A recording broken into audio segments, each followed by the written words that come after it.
ಬೀದಿ ನಾಯಿಗಳ ಹಾವಳಿ ತಡೆಗಟ್ಟುವ ಕುರಿತು ದೇಶಾದ್ಯಂತ ಚರ್ಚೆ ನಡೀತಾ ಇದೆ. ದೆಹಲಿಯಲ್ಲಿ ಬೀದಿ ನಾಯಿಗಳನ್ನ ಹೊರಗೆ ಬಿಡದೆ ಆಶ್ರಯ ಕೇಂದ್ರದಲ್ಲೇ ಇರಿಸಬೇಕು ಅಂತ ಕೋರ್ಟ್ ಆದೇಶ ಕೂಡ ಕೊಟ್ಟಿತ್ತು. ಆದರೆ ಸಾಕಷ್ಟು ವಿರೋಧದ ನಂತರ ರೇಬೀಸ್ ರೋಗ ಬಂದಿರುವ ನಾಯಿಗಳನ್ನ ಮಾತ್ರ ಕೇಂದ್ರದಲ್ಲಿರಿಸುವಂತೆ ಸೂಚಿಸಲಾಗಿತ್ತು. ಈಗ ಉತ್ತರ ಪ್ರದೇಶ ಸರ್ಕಾರ ಒಂದಕ್ಕಿಂತ ಹೆಚ್ಚು ಬಾರಿ ಮನುಷ್ಯನನ್ನ ಕಚ್ಚಿದ ನಾಯಿಗೆ ಜೀವಾವಧಿ ಶಿಕ್ಷೆ ವಿಧಿಸುವಂತೆ ಆದೇಶಿಸಿದೆ.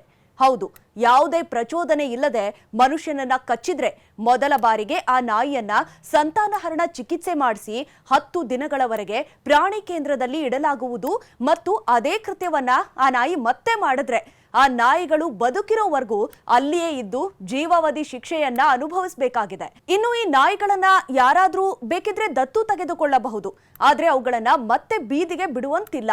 ಆಕ್ರಮಣಕಾರಿ ನಾಯಿಗಳ ನಿರ್ವಹಣೆಗಾಗಿ ಸೆಪ್ಟೆಂಬರ್ 10ರಂದು ಎಲ್ಲ ಗ್ರಾಮೀಣ ಮತ್ತು ನಗರ ನಾಗರಿಕ ಸಂಸ್ಥೆಗಳಿಗೆ ಪ್ರಧಾನ ಕಾರ್ಯದರ್ಶಿ ಅಮೃತ್ ಅಭಿಜಿತ್ ಹೊರಡಿಸಿದಂತಹ ಆದೇಶದಲ್ಲಿ ಬೀದಿ ನಾಯಿ ಕಚ್ಚಿದ ನಂತರ ಯಾವುದೇ ವ್ಯಕ್ತಿ ರೇಬಿಸ್ ವಿರೋಧಿ ಲಸಿಕೆಯನ್ನ ತೆಗೆದುಕೊಂಡ್ರೆ ಆ ಘಟನೆಯನ್ನ ತನಿಖೆ ಮಾಡಲಾಗುತ್ತೆ.